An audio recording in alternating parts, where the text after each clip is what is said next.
National Weather Service in Milwaukee-Sullivan has issued a severe thunderstorm warning for northwestern Walworth County in southeastern Wisconsin, northeastern Rock County in south-central Wisconsin, western Waukesha County in southeastern Wisconsin, southern Jefferson County in southeastern Wisconsin, until 11:15 a.m.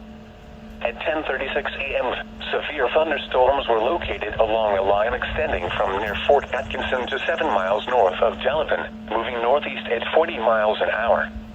Hazard, 60 miles an hour wind gusts and penny-size hail.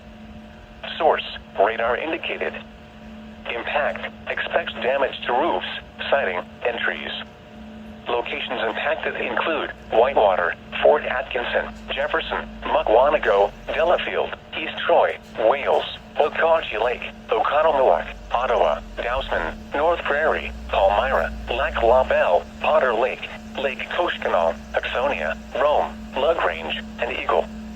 Other landmarks included are the following locations: Ottawa Lake Recreation Area and Pinewoods Campground. For your protection, move to an interior room on the lowest floor of a building.